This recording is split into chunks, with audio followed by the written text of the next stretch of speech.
primary election results are in. We hear from candidates on their goals if elected. Plus, Worcester firefighters discover a body when responding to a call this morning. Police are now investigating the suspicious death.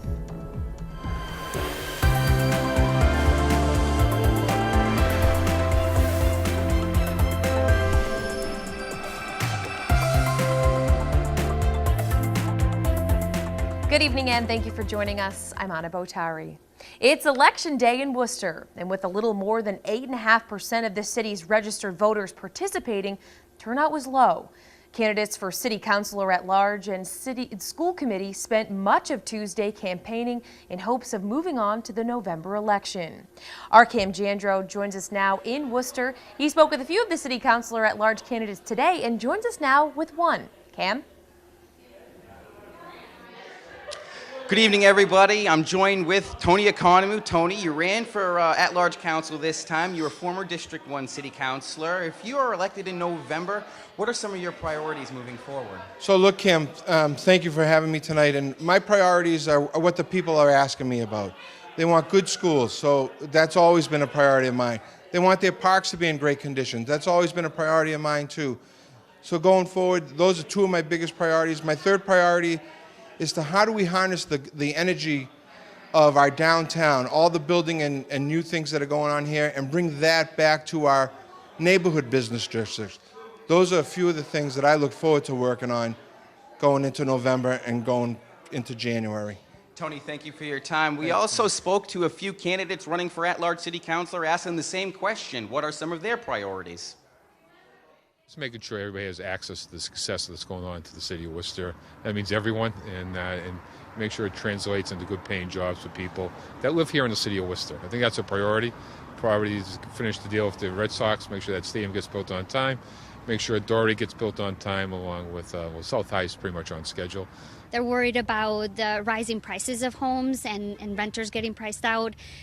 Hearing a lot about the infrastructure of the city. Obviously, people want better roads. Well, we've got to get the ballpark done and done right, so there'll be a challenge to get it done on time and on budget.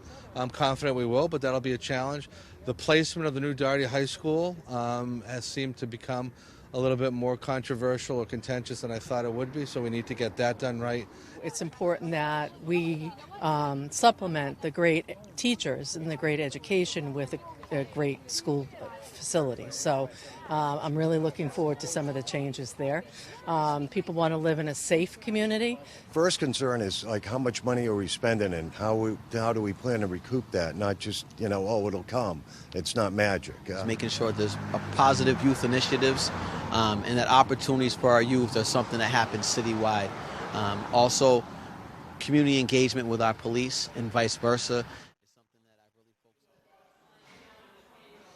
Now, the day started with 15 at-large city council candidates. That will be cut down to 12 heading into November. Following the election on November 5th, that number will be cut down to 6 city councilors at large. In Worcester tonight, I'm Cam Jandro, Worcester News Tonight.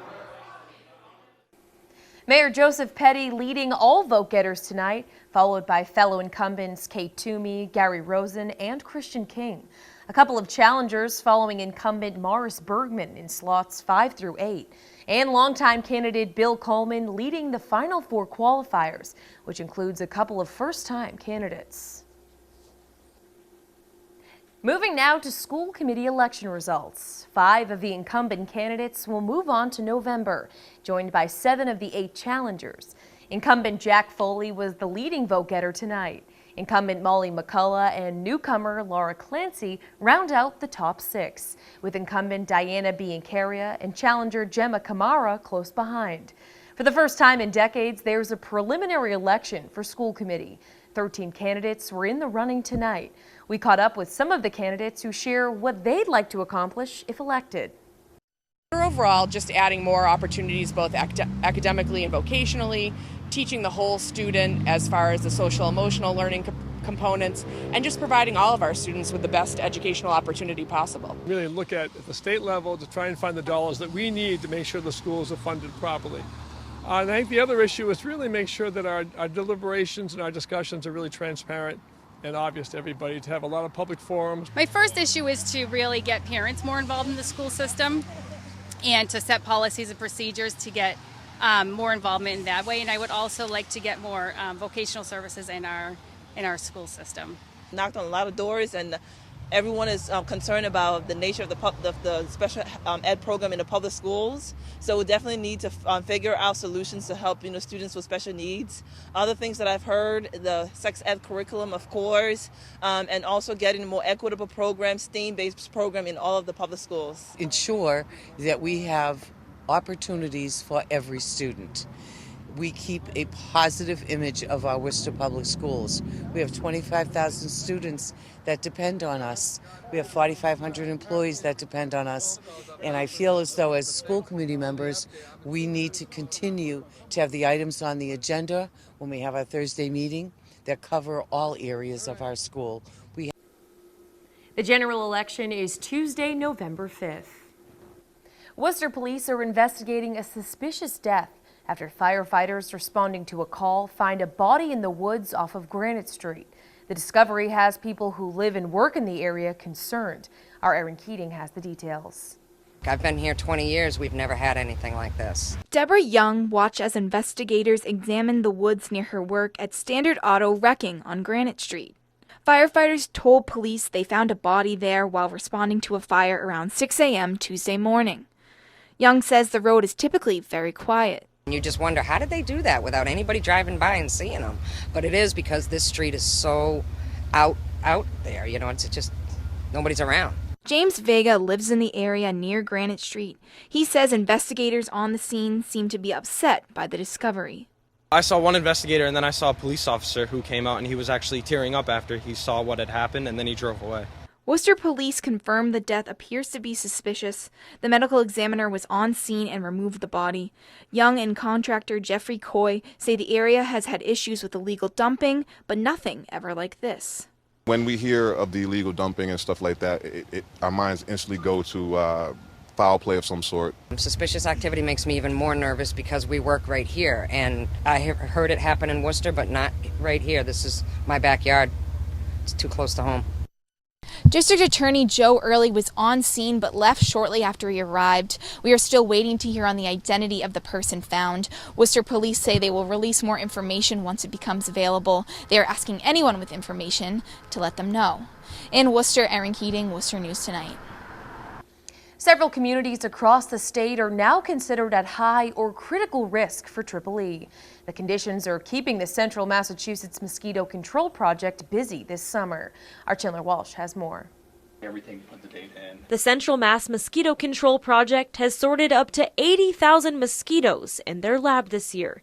Executive Director Timothy Deschamps says they saw early indicators EEE could be a concern. EEE and West Nile virus are in the bird population, so we do track what's happening in Florida as well as New Jersey up into Massachusetts. So we sometimes can get an early indication if some of these birds are starting to show positives down in those areas. Deschamps says EEE tends to show up every 7 to 10 years. Our last significant year was 2012, and we are now 7 years later. It does tend to run in 2 to 3 year cycles once it does begin. So again, it'll be something we'll certainly be watching for the next couple of years. This is the time of year where people are more at risk for the disease. The state has 7 confirmed human cases in Massachusetts and 1 death.